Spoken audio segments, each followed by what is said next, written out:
Hey guys, it's Justin here with the iRobot Scooba 5800. This Scuba is the same under the hood as all of the 5000 series models and 300 series models. This Scuba, however, is not the same as the 400 and 200 series. Let's get into the video.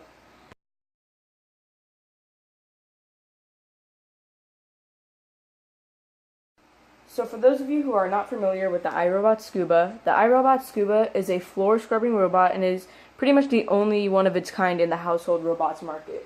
You can see here I have a wide array of accessories, and these are almost all the accessories that were available with this Scuba when it was made. So what I am going to start with is the iRobot Scuba itself. What we have here is the Scuba stand and the Scuba wetsuit, as iRobot called it. The wetsuit is a rubber storage mat that you can place the iRobot on, and it has a lip so that any water that leaks out of the Scuba, will not get onto your floor. This is good for when you're storing the Scuba on a floor that can't stay wet for long, or if you just want to keep it stored very cleanly. The stand is good for letting the Scuba dry out on the bottom. The Scuba is a wet robot, so it uses water, and these brushes and everything on the bottom should be dried out before stored. So this stand allows it to stand up and dry out before putting away.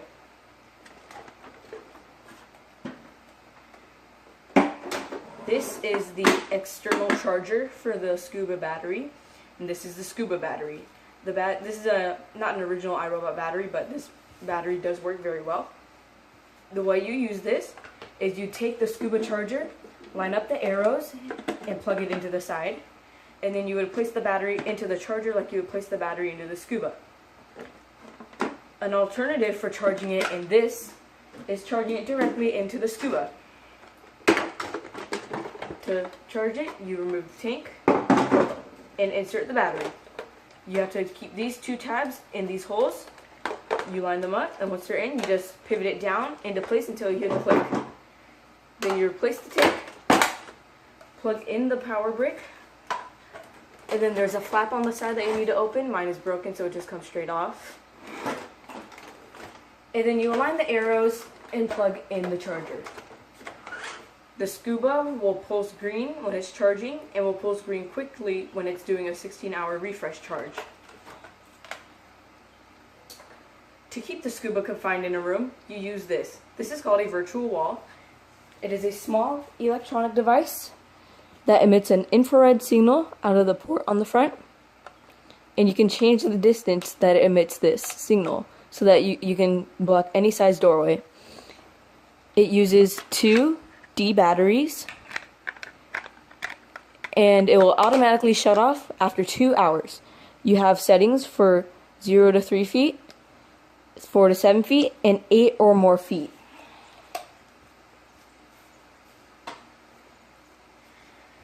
These are the extra parts that you can use for the Scuba. I have an extra set just so I can switch them out when I'm using the Scuba in case I want to do another room, but I don't have time to clean the Scuba. These parts are interchangeable. This is the brush head. This one is brand new. You can see it has the squeegee, the static brush in the front for distributing the solution, and the fast scrub brush. This is the vacuum filter.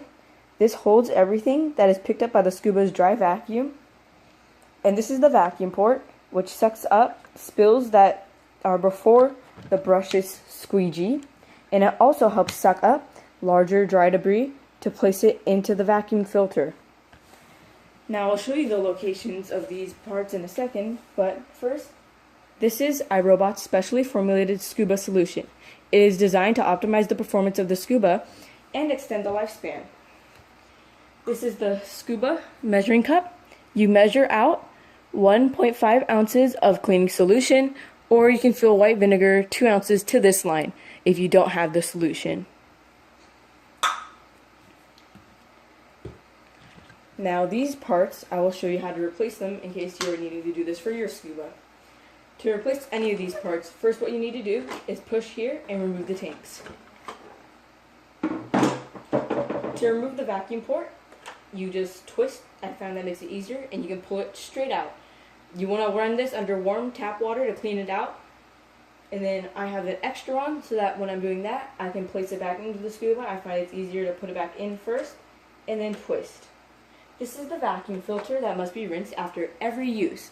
This is what holds the dry debris, and the scuba cannot be started without it in place. You can see the check brush light is on, and if I put it back in, the light turns back off.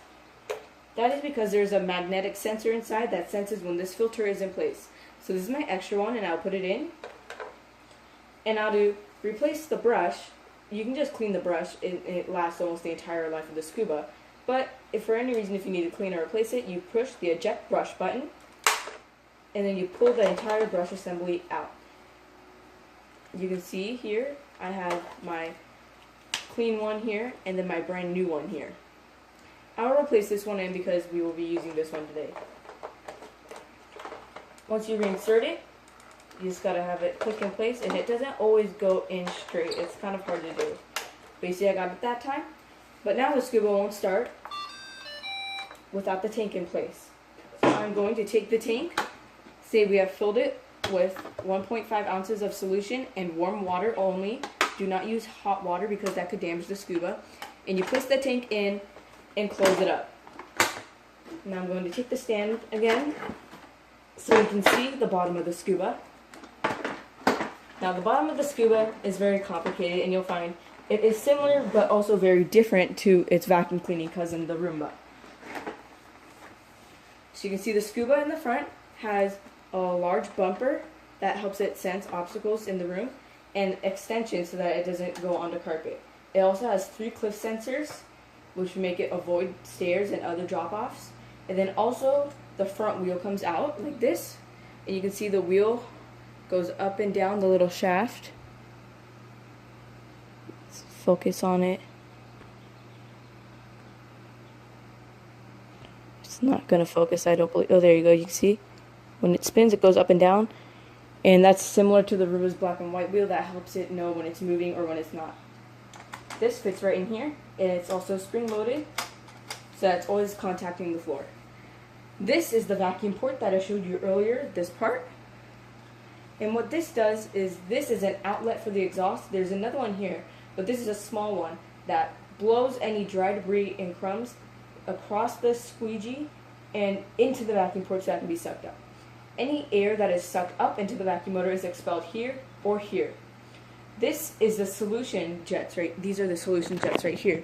You can see them. There is one on this side and another on this side. They spray solution across that cavity, and the solution is distributed by this static brush. See right here, the black brush. So it has a thin, even line of solution across the floor. Once the solution is dispensed, this brush comes along, spinning, and scrubs the floor. This does a very good job on smooth, sealed, hard floors, such as this travertine tile. And it also does a good job of getting into the grout and cleaning anything out from there. Once this has been scrubbed, the squeegee comes along behind it and sucks up all the dirty water, and it's dispensed into the dirty tank, which you then empty when you're done. These are the Scuba's wheels. They can pop out for easy cleaning or replacement of the tires. You can see they are very small and at the back of the robot, but this is because the main weight of the robot is right here, where all the water is inside of the tank. These pop right back in and are spring loaded to provide good traction across surfaces. These are easily replaceable by removing the wheel like this. You just pull it out by undoing the 2 clips, and then you can unscrew and replace the wheels. On top of the Scuba is the control panel. This is the Scuba's power button.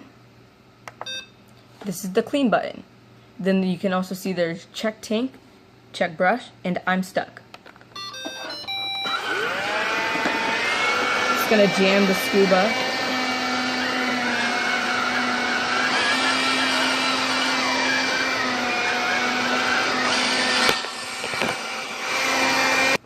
Never mind that plan, but you can see